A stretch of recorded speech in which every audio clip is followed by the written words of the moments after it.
What's up, world? This is Josh Blackburn with Intense Fitness. Be sure to check out the website intense-fitness.net or just Google Intense Fitness to be the #1 result. Get some of the lowest price on supplements. Remember, all orders $95 ship free with coupon code FREESHIP95. Today we're going to talk about the squat. How low do you go? You know, some people will say you only want to do a partial squat, to parallel, no less than parallel. And then you got some people that say that, the ATG, ass to the ground, as low as you can go.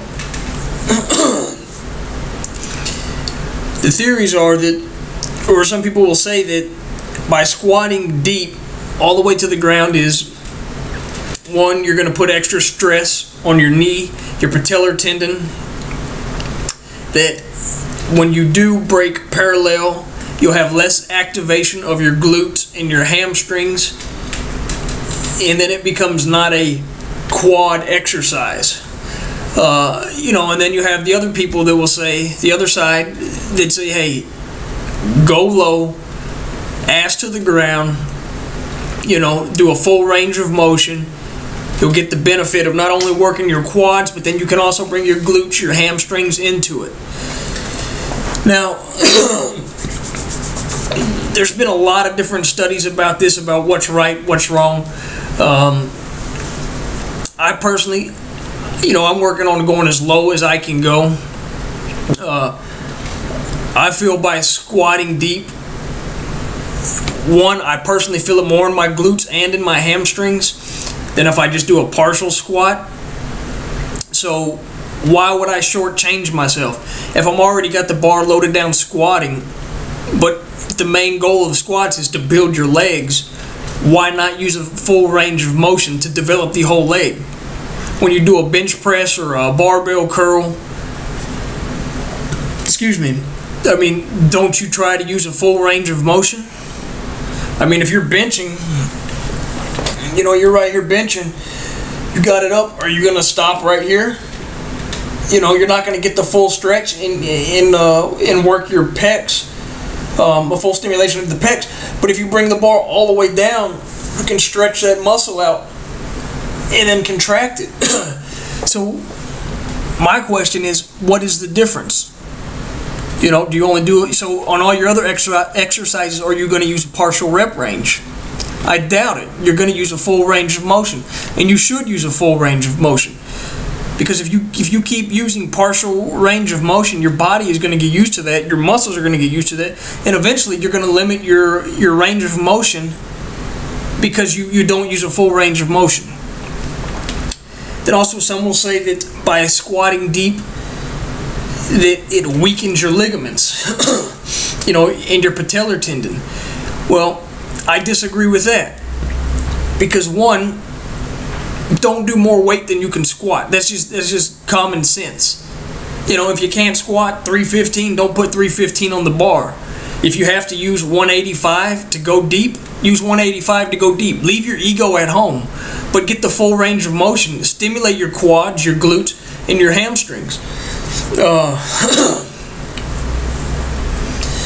So as far as the ligaments, it's actually, as long as you don't have knee problems or lower extremity problems, the full range squat can actually help strengthen your ligaments. Getting them used to doing that full range of motion, help stabilizing the knee.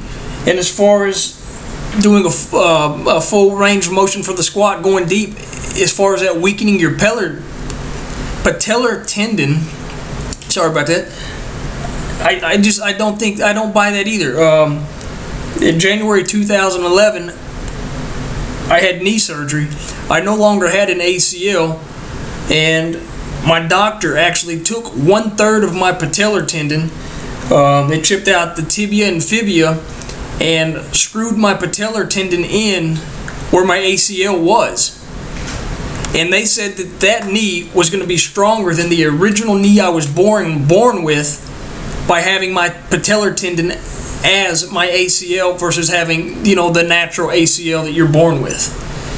So if this knee is stronger, I don't see the fact that deep squats are going to weaken your patellar tendon. And the fact that they took a third of that tendon out and there was only 2/3 of it left, and that it was actually growing back, you know, they said it would grow back and become a full patellar tendon again. And, you know, now it's been,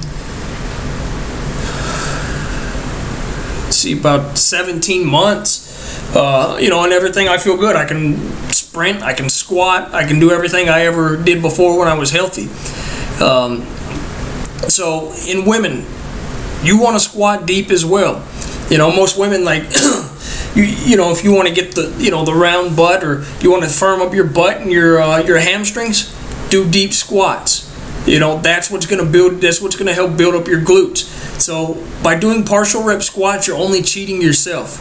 You already got the bar loaded down. You're already there. You know, coming down this far, you might as well just go ahead and go all the way down with it. Get the full range of motion. It's going to hurt more, but it's going to be more rewarding. And also look below this video in the description. I'm going to post 2 links to 2 different studies that, you know, talk about squatting deep and the effects it has on your knees, and that you can see that squatting deep actually increased the glute and hamstring activation as far as a partial rep squat. So for those of you who say that doing a full range squat takes your glutes and hamstrings out of the exercise, according to the research, you're wrong. So I hope y'all enjoyed this video. I hope next time you're at the gym, you're going to squat deep. And check out these studies. Be sure to check out the website intense-fitness.net. And remember, the squat rack is for squatting, not for doing bicep curls. You know, go over to the free weight section, do your bicep curls. Squat in the squat rack. And guys, don't be afraid to work your legs. Until next time.